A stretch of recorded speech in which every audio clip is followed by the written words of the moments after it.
A few days ago I was scrolling on Richh Music, a website where I found a lot of bangers. Fucking hit the banger, bro. You fucking mad, bro. And as always, I was scrolling through the featured reviews on the homepage, looking for an album to listen to. I saw this album with a Spanish title and a really psychedelic looking cover art. And if you know me, I really love psychedelic art. It just catches my eye every time. And that's when I looked at the genre text. Experimental hip hop, plug and dark plug. And if you know me, that's some of my favorite music genres inside of hip hop. So you know I had to fucking listen to it. So I copied the link, pasted it into Spotify and pressed play on the first song.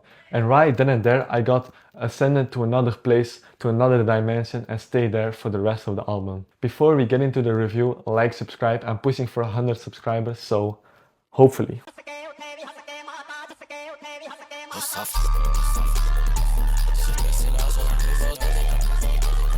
So yeah, needless to say, the opening track sets the tone immediately. The first time I heard that chant come in and the beat drop, I felt excited to listen to an album. And this is the first time in a long time that I felt excited for an underground album. I've never heard a combination of influences like this before, and that's throughout the whole album.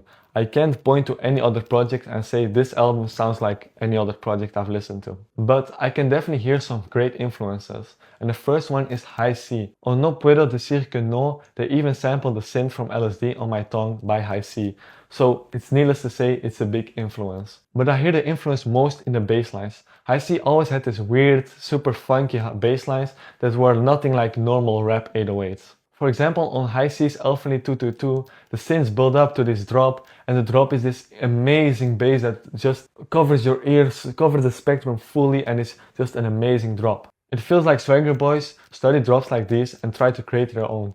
As a result, you get these high-pitched 808s, almost Brazilian funk-like, that really tickle my brain. But that isn't even the main drop, and when that final good bass comes in, it is just so hard. The next big influence I can hear and see is xaviersobased. For those who don't know who xaviersobased is a rapper slash artist from Lithuania who created his own universe, for lack of a better term.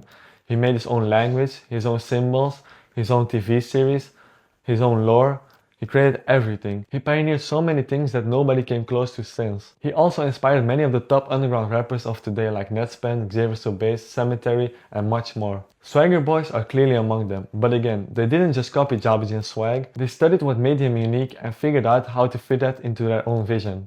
Swaggerboyz didn't create their own universe like xaviersobased did, instead they pulled from Eastern spiritualism and plug rap and created their own universe with that. And that just hits a different piece inside of me, because as a person I'd say I'm heavily inspired by Eastern spiritualism, and to see that flower out into a rap album feels so good. I have traveled to a lot of different Asian countries. I went to a lot of different Buddhist and Hinduist temples, and every time I'm there I get these strange, peaceful, mindful feelings. And I get the same feelings when I listen to more emotional songs like Siente. And one time, when I was researching for this video, I was listening to Siente. I just got put into this trance for like a few minutes and I wasn't here. I was just drifting away in space. It made me appreciate the album way more than I already did. The YouTube version for the album also has different video material for every single song.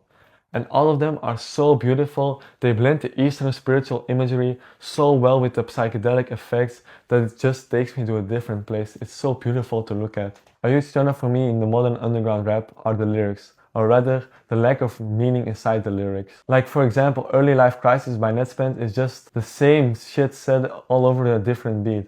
Like I fuck woman, I do drugs, I get money. And okay, the flow is hard, the beats are hard, but the message isn't. Life isn't about fucking woman, getting money and doing drugs. There's so much more to life. But this album being Spanish, I didn't get the same ick that I get with English rap. So I was still intrigued to find out what they were saying, so I translated the Spanish Genius lyrics into English.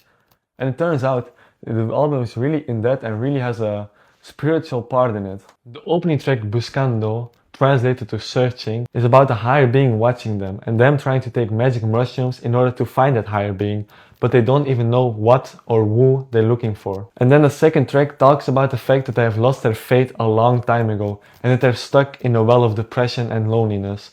And this is because of their drug use. As an addict myself, I can really relate to this feeling. I have felt the same way, and I've got out of that well. The third track is about the decline of heavy drug use, but the urge to constantly party, drink, smoke is always there, and they just want to live like kids and drink and smoke all day again.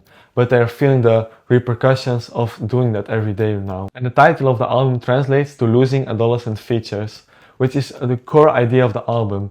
They're stuck between these two lives of still wanting to party every day and searching spiritual meaning and going to full-blown adult life, and they're just stuck not wanting to choose any other life. And I can completely feel that way, because I used to be stuck in that same place too, and I chose the second option, and right now I'm feeling way better. And I have so much respect for them because they openly state their feelings and don't glorify being a rapper, because being a rapper is not always that good. Most of them have a heavy drug addiction, don't find real love, and always get people that want their money. And sometimes the meaning of the song is quite unclear. But just like moving to different stages of your life, it can sometimes be unclear. So I really like that it gives the album even more of a message. Swaggerboyz have been a collective since 2020. They met online on a Minecraft server and started making music together. They built a following relatively quickly, and in 2024 their mixtape Muria La Musica, which got hosted by DJ Smokey, was the 22nd top album of the Latin music of 2024 rated by Rolling Stone. So they were one of the leading figures of the underground scene in Latin America. But then came Pilf, a project that the fanbase really didn't like. They said they lost their voice, they lost their initial swag, and some were even claiming that this was going to be the last good album of them. So they had a lot to prove with this new album. It's even more insane that this is the album where everything clicked. Critics are calling it a real turning point, way more experimental, way more being themselves, and just an overall great sound. Hearing the backstory only made me appreciate the album more. These weren't just two guys that got lucky, they really put their hard work and effort into this album, and it really paid off. The only criticism I have is that some of the songs don't compete with like the best songs. Like Siente is just amazing melodies. Ubicas is like such a hype song, and all the other songs are good, but they're just not that memorable. Like overall, I rate this album a 4.5 out of 5, which is really good for me. And a lot of people think the same. It's one of the top albums of 2026 on Richh Music, and I highly recommend to check it out. I'll leave a link in the description,